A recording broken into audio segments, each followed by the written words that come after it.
আসসালামু আলাইকুম। এসএসসি 2022-এ তোমাদের ফিজিক্সের জন্য অনেক ইম্পর্টেন্ট একটা চ্যাপ্টার হচ্ছে কারেন্ট ইলেকট্রিসিটি। তো এই ক্লাসটা তৈরি করা হয়েছে তোমরা যারা কারেন্ট ইলেকট্রিসিটি চ্যাপ্টারের উপর এমনি ভালো একটা রিভিশন রাখতে চাও, বা অনেকে তোমরা আছো যারা হচ্ছে মনে করো চ্যাপ্টারটা কঠিন, স্কিপ করতে চাও, তো তাদের জন্য একটা সামারি।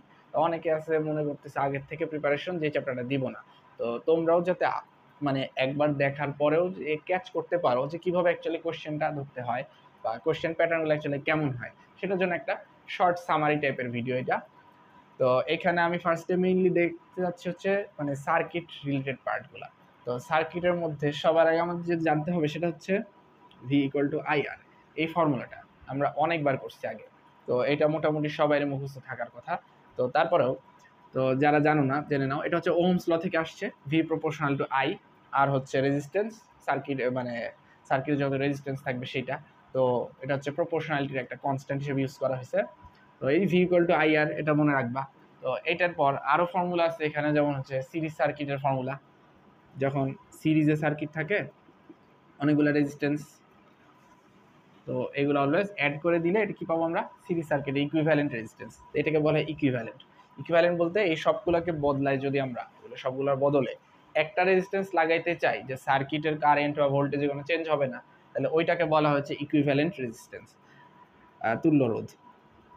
তো প্যারালেল সার্কিটের ক্ষেত্রে তুল্য রোধ যেভাবে বের করে, ইকুইভ্যালেন্ট রেজিস্ট্যান্স 1/RP, ভ্যালুগুলোকে 1 বাই ইনভার্স করে যাইতে থাকবা।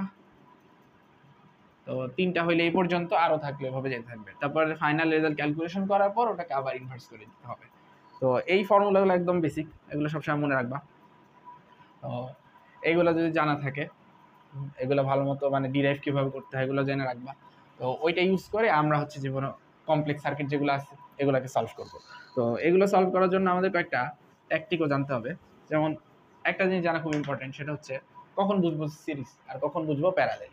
সিরিজ বোঝার জন্য আমাদের যে করতে হয়, দেখো এই যে এটা যেমন সিরিজ না প্যারালেল আমরা কীভাবে বুঝবো, বা এইটা প্রথমটা। তো এইসব ক্ষেত্রে আমরা চিন্তা করবো হচ্ছে একটা রেজিস্ট্যান্সের সাথে আরেকটা যদি ডিরেক্ট এরকম একটা লাইন দিয়ে তার দিয়ে কানেক্ট করা থাকে, এটা কি হবে, অবশ্যই সিরিজ। তো ডিরেক্ট ব্রাঞ্চিং, মাঝখান দিয়ে কোনো এরকম ব্রাঞ্চ নেই, এরকম আরেকটা যদি দিয়ে দেয় এটা আর সিরিজ থাকবে না, তখন এটা আবার প্যারালেলও হবে না। ডিপেন্ড করবে হচ্ছে বাকি সার্কিট কেমন। তো প্যারালেল কিভাবে বুঝবো, এইটাই প্যারালেল হবে যদি একদম সিম্পল একটা প্যারালেল সার্কিট দেখাই। এই যে এইটার এক এন্ড যেখানে আর আরেক এন্ড যেখানে, এইটারও আরেক এন্ড ওখানে আসছে কোনো ব্রাঞ্চ ছাড়া।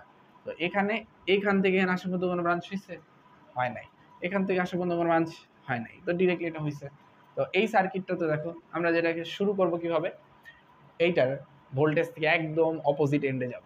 একদম অপোজিট এন্ডে কি আছে, দুইটা রেজিস্ট্যান্স, ওরা সিরিজ না প্যারালেল বোঝা যাচ্ছে না। তো কিভাবে বুঝবো, এই যে এখান থেকে এইটা আসছে, কোনো ব্রাঞ্চিং হয়েছে। অনেকে মনে করতে পারে কি এইটা এখানে একটা যে বাহু দেওয়া আছে এখানে ভাঙ্গা কর্নার, তো এইটা কি ব্রাঞ্চিং হয়েছে কিনা, আসলে না, এটা আসলে একটাই তার, একটাই তার ভাঁজ দিয়ে দেখানো, কিন্তু কানেকশন কিন্তু ডিরেক্ট একটা। তো এটা কি হবে, সিরিজ কানেকশন। তাহলে আমাদের প্রথম কানেকশনে আমি কি বলবো, এগুলো বাদ, এখানে থাকবে হচ্ছে আমাদের RS1। ধরো এটাকে আমরা প্রথম সিরিজ সার্কিট ধরলাম, তাহলে এটার মান কি হবে, R1 প্লাস R2। এখন ধরো ভ্যালু থাকলে এগুলো যোগ করে পারবো না, একদম ইজি।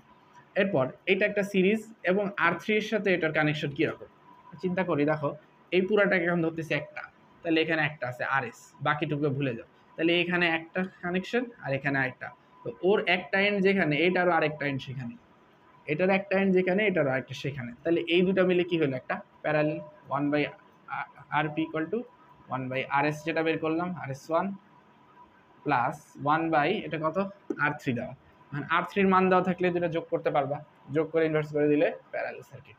তো ওখান থেকে আমরা কি পাই গেলাম, এই টুকের প্যারালেল। এখন আরেকটা রেজিস্ট্যান্স আছে, এটার সাথে কি করব, এই যে পুরাটা বের করলাম এটাকে একটা ইকুইভ্যালেন্ট ধরবো, এটার সাথে এটা যোগ করব, কারণ কি এটা একটা ডিরেক্ট লাইন, এদিক দিয়েও দেখো সার্কিটটা ঘুরে এসে ডিরেক্ট লাইন, তাহলে এটাকে একটা সিরিজ সার্কিট। তাহলে RS2 নাম দেবো, এটাকে কি করব, RP প্লাস R4, এদের ভ্যালু যোগ করলে এখন হবে।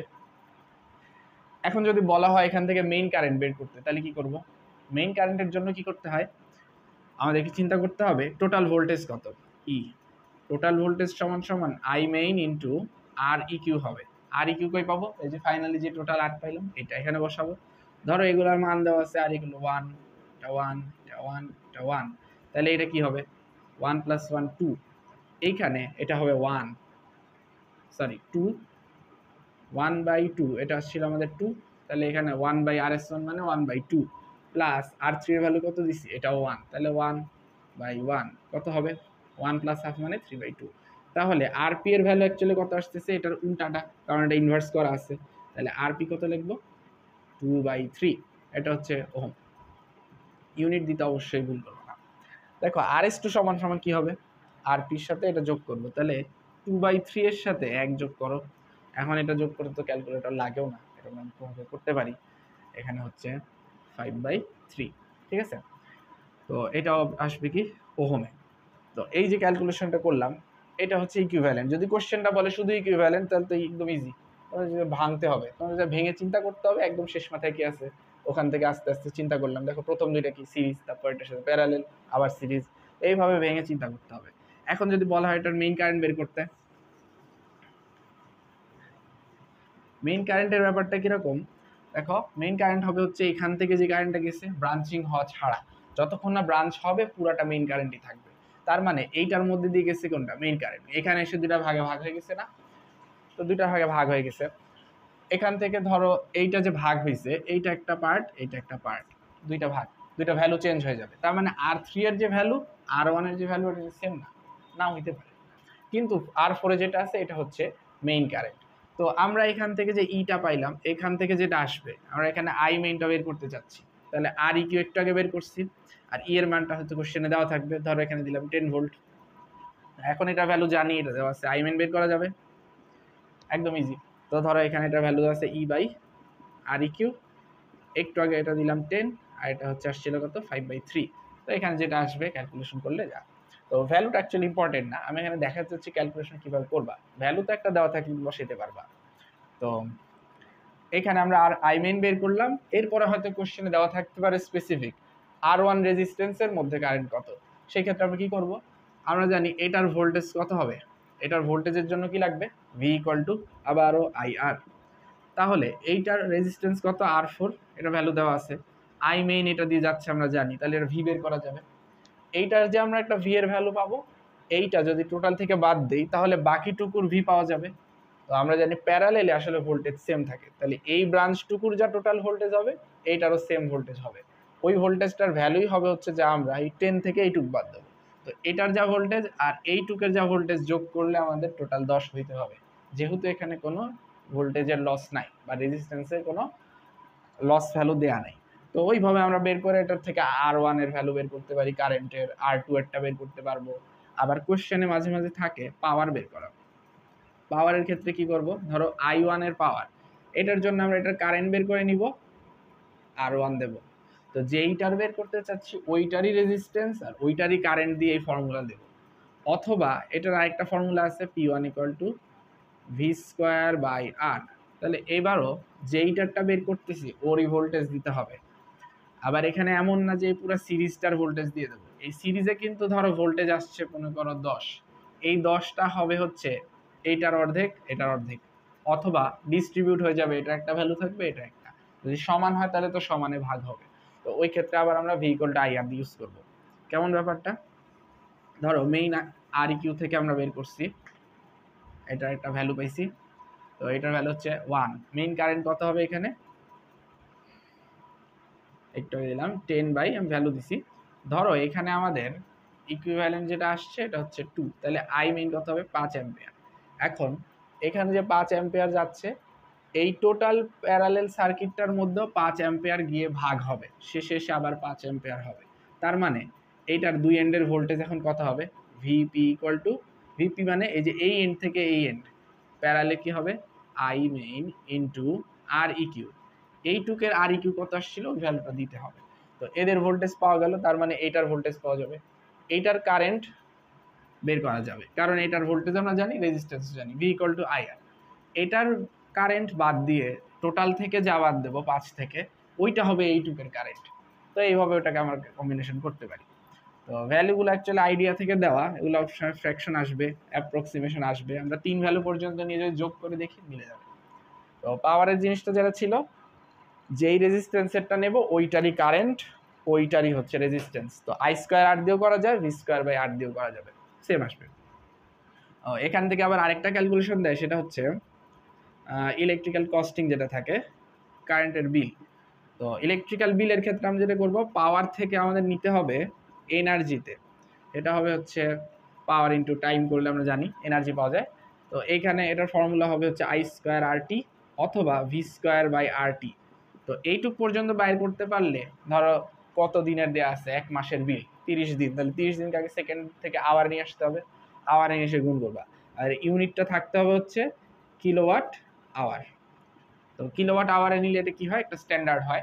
তো কিলোওয়াট আওয়ারে অ্যাকচুয়ালি আমাদের ইলেকট্রিক্যাল বিলের যে হিসাবটা করা হয়, আমাদের কোশ্চেন হয়তো দেওয়া থাকবে যে প্রত্যেক ইউনিটের কস্ট দেওয়া আছে। তো ইউনিটটা বলতে আসলে কি বুঝাইছে, ইউনিটটা বলতে এই কিলোওয়াট আওয়ার বুঝাইছে। তো এক কিলোওয়াট আওয়ারের কস্ট যা থাকবে ওই অনুযায়ী মাল্টিপ্লাই করে দিতে হবে। ধরো 1 ইউনিটের কস্ট ধরো 10 টাকা যদি দেওয়া থাকে, এরকম হয় না, তারপরেও তো কিলোওয়াট আওয়ার যত আসবে, মনে করো 100 আসছে, এইটার সাথে গুণ করলে আমরা যা পাবো এটা হচ্ছে টোটাল বিল।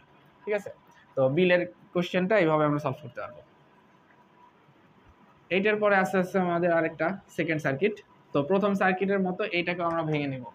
তো ব্রাঞ্চিং যদি এখানেও করি, প্রথম থেকে আমরা চিন্তা করি এইটাকে আমরা কিভাবে মানে ডিস্ট্রিবিউশনটা করব। এটার যদি আর ইকুইভ্যালেন্ট বের করতে হয়, তাহলে কি করতে হবে, ফার্স্টে একদম অপোজিট এন্ডে, ভোল্টেজ থেকে একদম অপোজিটে কি আছে, এই যে দুইটা রেজিস্ট্যান্স আছে, এরা হচ্ছে এদের সাথে আলাদাভাবে কানেক্টেড। তো কানেকশনটা কি আমরা চিন্তা করি, R1 আর R2 এর মধ্যে ডিরেক্ট কানেকশন। তো ডিরেক্ট কানেকশন থাকলে এটা কি হবে, এটা হচ্ছে সিরিজ। তো প্রথমটাকে নাম দিলাম RS1, R1 R2 অ্যাড করলাম। এরপরের সিরিজটার কি হবে নাম, RS2। এখানে আবার দেখো এই দুটোও সিরিজে, কারণ এদের মধ্যে ডিরেক্ট কানেকশন, কোনো ব্রাঞ্চিং নাই আছে, এখান থেকে কোনো ব্রাঞ্চিং নাই, ডিরেক্ট। তাহলে R3 প্লাস R4, এই যে দুইটা সিরিজ তৈরি করলাম, এই সিরিজগুলোও কিন্তু আবার কানেক্টেড। তো এই সিরিজটা আর এই সিরিজটা কিভাবে কানেক্টেড, এই দুটাকে ধরো একটা, তাহলে এদের একটা এন্ড এখানে আসছে, আরেকটা এন্ড এখানে আসছে, এই যে দুইটা মিলে একটা সিরিজ তৈরি করছে, এটারও একটা এন্ড এখানে, আরেকটা এন্ড কিন্তু এখানে আসছে। তো এদের কমন এন্ড আছে, তার মানে এর কি হবে, এটা প্যারালেল। তাহলে আরপি কি হবে, 1/RS1 1/RS2। এই যে দুইটার থেকে এটা ইনভার্স করলে আবার ভ্যালু দেওয়া থাকলে পারবো। তো একইভাবে আগের মতো দেখো, এইটা যে ভোল্টেজ, এই দুই এন্ডে তাই ভোল্টেজ হবে, তার মানে এই দুই এন্ডেরও তাই ভোল্টেজ, এদেরও তাই ভোল্টেজ, কিন্তু সিরিজ হওয়ার কারণে এই ভোল্টেজটা আবার এদের মধ্যে ইন্ডিভিজুয়ালি ভাগ হয়ে যাবে। এখন মেইন কারেন্ট যেটা আসবে এখানে, ওটা V = I main into REQ দেবো, এই যে এই ভ্যালুটা দিয়ে REQ এখানে বসাবো, আর ই এটা হচ্ছে দেওয়া থাকবে, ধরো কোশ্চেনে একটা দেওয়া থাকবে, I main আমরা বের করার চেষ্টা করব। এই I mainটা কোথায় থাকবে, এই জায়গায়, এটা এসে এখানে ডিস্ট্রিবিউট হবে দুইটা ভাগে। এই যে ডিস্ট্রিবিউট হবে দুই সেট, এখানে একটা পার্ট যাবে, এখানে একটা পার্ট যাবে। এখন এদের টোটাল ভোল্টেজ কত, এইটুকের আমরা জানি, এইটা যা হবে তাই, কারণ প্যারালাল ভোল্টেজ চেঞ্জ হয় না। তো এদের কারেন্ট জানতে হলে কি করতে হবে, এদের রেজিস্ট্যান্স জানি, দুটো যোগ করলে RS, আর এদের ভোল্টেজ এখন আমরা জানি, কারণ ই এরটাই হবে, তাহলে আই বের করা যাবে। এই আইটা কিন্তু দুইজনের মধ্যে দিয়ে যাবে, তো ওইভাবে আমরা আই বের করতে পারবো যদি কারেন্ট বের করতে বলে, আবার পাওয়ার বের করতে বললে পাওয়ারও বের করতে পারবো। তো এইভাবে আমরা পুরো কোশ্চেন সলভ করতে পারবো। আবার এইখান থেকে ধরো থার্ড সার্কিটটা দেখো,